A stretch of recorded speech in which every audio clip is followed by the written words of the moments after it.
ಈ ಅಮೆರಿಕೆಯಲ್ಲಿ ನ್ಯೂಯಾರ್ಕ್ ಇದೆಯಲ್ಲ, ಅದರ ಪಟ್ಟಣದ ಬಹುಭಾಗವನ್ನು ಸಮುದ್ರ ಸುತ್ತುವರೆದು ಬಿಟ್ಟಿದೆ. ಒಂದು ಕಡೆಯಿಂದ ಇನ್ನೊಂದು ಕಡೆ ಹೋಗ್ಬೇಕಾದ್ರೆ ಸಮುದ್ರ ಸುತ್ತ ದಾಟ್ಕೊಂಡು ಹೋಗ್ಬೇಕು. ಒಬ್ಬ ಮನುಷ್ಯ ವಿಚಾರ ಮಾಡಿದ, ಅಷ್ಟು ದೂರ ಸುತ್ತ ಹಾಕೋದಕ್ಕಿಂತ ಸಮುದ್ರದ ಈ ಕಡೆಯಿಂದ ಆ ಕಡೆಗೆ ಒಂದು ಸೇತುವೆ ಕಟ್ಟೋದಾದ್ರೆ ಎಷ್ಟು ಚಂದ ಅಂತ ವಿಚಾರ ಮಾಡಿದ. ಇಂಜಿನಿಯರ್ ಅವನ ಹೆಸರು ಜಾನ್ ರೋಬ್ಲಿಂಗ್ ಅಂತ ಹೆಸರು. 10 ಮಂದಿ ಮುಂದೆ ಹೇಳ್ದ, ಯಾರೂ ಸೀರಿಯಸ್ ತಗೊಳ್ಳಿಲ್ಲ ಅವನ ಮಾತು. ಅಯ್ಯೋ, 4 ಕಿಲೋಮೀಟರ್ ಸಮುದ್ರ, ಸೇತುವೆ ಕಟ್ಟೋಕೆ ಸಾಧ್ಯ ಇದೆಯಾ?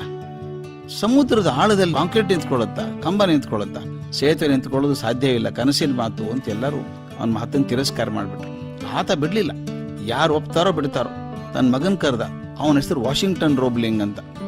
ನೋಡೋ ಮಗು, ಈಗ ಮಾಡಬೇಕು, ಇದು ನನ್ನ ಜೀವನದ ಗುರಿಯಪ್ಪ, ಇದು ದೊಡ್ಡ ಮಹತ್ ಸಾಧನೆ ಆಗ್ತದೆ, ಎಷ್ಟು ಜನಕ್ಕೆ ಪ್ರಯೋಜನ ಆಗುತ್ತೆ ಗೊತ್ತಾ ಅಂತೆಲ್ಲ ಹೇಳ್ದ. ಮಗ ಒಪ್ಕೊಂಡ. ಒಂದಿಷ್ಟು ಜನ ಇಂಜಿನಿಯರ್ ಸೇರಿಸ್ಕೊಂಡು ಚೆನ್ನಾಗಿ ಪ್ಲಾನ್ ಮಾಡಿದ್ರು. ಅಪ್ಪ ಮಗ ಇಂಜಿನಿಯರ್ ಸೇರಿ ಪ್ಲಾನ್ ಮಾಡಿ ಇಂಥ ದಿವಸ ಪ್ರಾರಂಭೋತ್ಸವ ಮಾಡಬೇಕು ಅಂತ ತೀರ್ಮಾನ ಆಯಿತು, ಸಿದ್ಧತೆ ಆಯಿತು. ಆ ಪ್ರಾರಂಭೋತ್ಸವ ಮಾಡೋ ದಿವಸ ಒಂದು ದೊಡ್ಡ ಸಿಮೆಂಟಿನ ಕಂಬ ನಿಲ್ಲಿಸಬೇಕಾಗಿತ್ತು.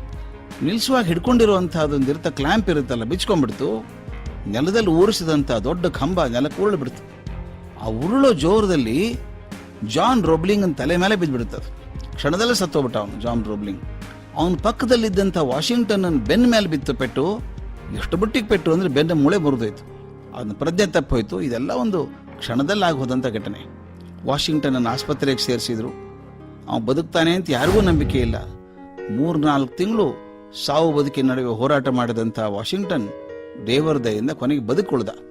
ಆದ್ರೆ ಅದೆಂಥ ಬದುಕ್ರಿ ಅದು. ಕೈ ಕಾಲು ಸ್ವಾಧೀನದಲ್ಲಿಲ್ಲ, ಮಾತಾಡೋಕ್ಕಾಗಲ್ಲ, ಹಾಸಿಗೆ ಬಿಟ್ಟು ಹೇಳೋಕ್ಕಾಗಲ್ಲ. ಡಾಕ್ಟರ್ ಹೇಳಿದ್ರು, ಹೀಗೆ ಅವನಿರ್ಬೇಕು, ಹಾಸಿಗೆ ಮೇಲೆ ಬದುಕಿರೋವರೆಗೂ ಹೀಗೆ ಹಾಸಿಗೆ ಮೇಲೆ ಒದ್ದಾಡ್ಕೊಂಡು ಇರಬೇಕು ಅಂದ್ರು. ಆದ್ರೆ ವಿಚಿತ್ರ ಅಂದ್ರೆ ಒಂದು ಬುದ್ಧಿ ಚೆನ್ನಾಗಿತ್ತು, ಬುದ್ಧಿಗೇನೂ ಆಗ್ಲಿಲ್ಲ. ಅವನ ತಲೆ 108 ವಿಚಾರ ಬರ್ತಾ ಇದೆ. ಹೇಳೋದು ಹೇಗೆ ಅವನು? ಒಂದು 6 ತಿಂಗಳು ಹಿಂಗೆ ಕಳೀತು. ಒಂದ್ ದಿವ್ಸ ವಾಷಿಂಗ್ಟನ್ ಗಮನಿಸಿದ, ಅವನ ಬಲಗೈ 4 ಹೆಬ್ಬೆರಳು ಅಲಗಾಡ್ತಾ ಇತ್ತು, 4 ಬೆರಳುಗಳು ಅಲಗಾಡಕ್ಕಾಗ್ತಾ ಇತ್ತು. ಹೆಂಡತಿನ ನೋಡಿದ್ಲು, ಓಹೋ ಬುದ್ಧಿ ಚೆನ್ನಾಗಿದೆ, ಕೈಯಿಂದ ಏನೋ ಸನ್ನೆ ಮಾಡ್ತಾನೆ ಗೊತ್ತಾಗಲ್ಲ ಅಂತ ಕೈ ಇಟ್ಕೊಂಡ್ಲು. ಈತ ತನ್ನ ಬೆರಳುಗಳಿಂದ ಆಕೆ ಕೈ ತಟ್ತಾ ಹೋದ. ಆಕೆ ಏನೋ ಹೇಳ್ಬೇಕಂತಾನೆ, ಅದೇನು ಅಂತ ಗೊತ್ತಾಗ್ಲಿಲ್ಲ. ಮುಂದೆ 6 ತಿಂಗಳ ಕಾಲ ಈತ ಆಕೆ ಕೈ ತಟ್ತಾ ಹೋದ. ಆಕೆ ಬುದ್ಧಿವಂತೆ, ಇವನ್ ಕೈ ತಟ್ಟೋ ರೀತಿ, ಎಲಗಾಡ್ಸೋ ಬಗೆಯನ್ನು ಅರ್ಥ ಮಾಡ್ಕೊಂಡು ಇದನ್ನೇ ಒಂದು ಭಾಷೆ ಮಾಡ್ಕೊಂಡ್ಲು. ನೀ ಇದನ್ನ ಹೇಳ್ಬೇಕಂತಿದ್ಯಾ, ಹೀಗೆ ಹೇಳ್ಬೇಕಂತಿದ್ಯಾ ಅಂತ ಬರೆದು ತೋರಿಸಿದ್ಲು. ಅವ್ನು ಸಂತೋಷದ ಕಣ್ಣೀರು ಬಂದ್ಬಿಡ್ತು. ಹೌದು, ಇದೇ ಹೇಳ್ಬೇಕು ಅಂತ ಗೋಣ ಹಾಕಿದ. ಮುಂದೆ ನೋಡಿ ಏನಾಯ್ತು ಅಂತ. ಆಕೆ ಕೈ ಬಡ್ದು ಸೇತುವೆ ಮುಂದುವರಿಸು ಅಂತ ಹೇಳ್ದ. ಇಂಜಿನಿಯರ್ ಕೆಲಸ ಶುರು ಮಾಡಿದ್ರು. ಸ್ವಾಮಿ ನಂಬೇಕು ತಾವು, ಸುಮಾರು 13 ವರ್ಷಗಳ ಕಾಲ ಇದೇ ರೀತಿ ಹೆಂಡತಿ ಕೈ ಬಡ್ದು ಆ ಸೇತುವೆ ಹೇಗೆ ನಡೆಸಬೇಕು ಅಂತ ಹೇಳ್ದ.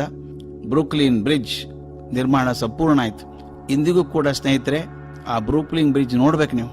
ಬ್ರೂಕ್ಲಿನ್ ಬ್ರಿಡ್ಜ್ ಅಂದ್ರೆ ಅದ್ಭುತ. 4 ಕಿಲೋಮೀಟರ್ ಸಮುದ್ರದಲ್ಲಿರುವಂತಹದ್ದು. ಆಗಿನ ಕಾಲಕ್ಕೆ ಕಲ್ಪನೆ ಮಾಡೋಕೆ ಸಾಧ್ಯ ಇಲ್ಲಲ್ಲ ಸ್ವಾಮಿ. ಎಲ್ಲ ರೆಡಿ ಆದ್ಮೇಲೆ ವಾಷಿಂಗ್ಟನ್ ರೋಬ್ಲಿಂಗ್ ಹೇಳಿದಂತೆ ನಾನು ಕರ್ಕೊಂಡು ಹೋಗಿ ಬ್ರಿಡ್ಜ್ ಮೇಲೆ ಅಂತ. ಅವನು ಸ್ಟ್ರೆಚರ್ ಮೇಲೆ ಮಲಗಿಸ್ಕೊಂಡು ಒಂದು ವಾಹನದಲ್ಲಿ ಕರ್ಕೊಂಡು ಈ ತುದಿಯಿಂದ ಆ ತುದಿಗೆ, ಆ ತುದಿಯಿಂದ ಈ ತುದಿಗೆ 1-2 ಸಾಲೆ ಕರ್ಕೊಂಡು ಹೋದ್ರಂತೆ. ಹೊರಗೆ ಬರೋ ಹೊತ್ತಿಗೆ ಒಂದು ಸಂತೃಪ್ತಿಯಿಂದ, ಆ ಸಾಧನೆಯ ಖುಷಿಯಿಂದ ಕಣ್ಣೀರು ಸುರಿದು ಹೋಗಿತ್ತು ಅವನಿಗೆ. ವಾಪಸ್ ಒಂದು ಆಸ್ಪತ್ರೆಗೆ ಮಲಗಿಸಿದ್ರು. ಅವತ್ತೇ ಸಾಯಂಕಾಲ ವಾಷಿಂಗ್ಟನ್ ರೋಬ್ಲಿಂಗ್ ತೀರ್ಕೊಂಡ ಅಂತ. ಇದು ಎಂಥ ಅದ್ಭುತ ಅನ್ಸಲ್ವಾ? ಇವತ್ತಿಗೆ ಕೂಡ ಆ ಬ್ರೂಕ್ಲಿನ್ ಬ್ರಿಡ್ಜ್ ಅಂತ ಏನಿದೆಯೋ, ಆ ಜಾನ್ ರೋಬ್ಲಿಂಗನ ಅಸಾಮಾನ್ಯ ಕನಸಿಗೆ, ಆ ವಾಷಿಂಗ್ಟನ್ ರೋಬ್ಲಿಂಗನ ಎಂದೆಂದೂ ಸೋಲದ ಚೈತನ್ಯಕ್ಕೆ, ಅವನ ಹೆಂಡತಿಯ ತಾಳ್ಮೆಗೆ, ಆ ಇಂಜಿನಿಯರ್ ಆತ್ಮವಿಶ್ವಾಸದ ಪ್ರತೀಕವಾಗಿ ನಿಂತ್ಕೊಂಡಿಲ್ವಾ? ಕೆಲವರೆ ನನ್ನ ಅಪೇಕ್ಷೆ ಇಷ್ಟೇನೆ, ನಮ್ಮ ಸಾಧನೆಗಳ ಕನಸುಗಳು ಗಟ್ಟಿಯಾಗಿದ್ರೆ, ಅದನ್ನು ನನಸು ಮಾಡುವಲ್ಲಿ ನನ್ನ ಪ್ರಯತ್ನ ಹುರಿಗೊಂಡ್ರೆ ಯಾವುದು ಅಸಾಧ್ಯ ಅಲ್ಲ ಅನ್ನೋದಕ್ಕೆ ಈ ರೋಬ್ಲಿಂಗ್ ಪರಿವಾರ ಒಂದು ದೊಡ್ಡ ನಿದರ್ಶನವಾಗಿ ನಿಂತಿದೆ. ಸಣ್ಣ ತೊಂದರೆಗಳಿಗೆ ಎದೆಗೆಟ್ಟು ಕೈ ಚೆಲ್ಲಿ ಆಗೋದಿಲ್ಲ ನಮ್ಮ ಕಡೆಯಿಂದ ಅಂತ ಅನ್ನುವಾಗ, ಈ ವಾಷಿಂಗ್ಟನ್ ರೋಬ್ಲಿಂಗ್ ಆ ಪರಿವಾರದ ಕನಸು ನಮ್ಮ ಕಣ್ಣು ಮುಂದೆ ಚಿತ್ರ ಬರಬೇಕು. ನೀವು ನ್ಯೂಯಾರ್ಕ್ಗೆ ಹೋಗೋದಾದ್ರೆ ಆ ಬ್ರೂಕ್ಲಿನ್ ಬ್ರಿಡ್ಜ್ ಮೇಲೆ ಹೋಗಿ ಬನ್ನಿ.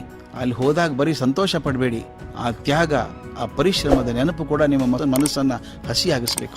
ಆಗ ಅದೆಲ್ಲ ನಮಗೆ ಸಾಧನೆಯ ದಾರಿಯಿಂದ ವಿಮುಖವಾಗುವಂತ ನಮ್ಮವರಿಗೆ ಒಂದು ಆದರ್ಶವಾದೀತು ಅನ್ನೋ ನಂಬಿಕೆ ನಂದು.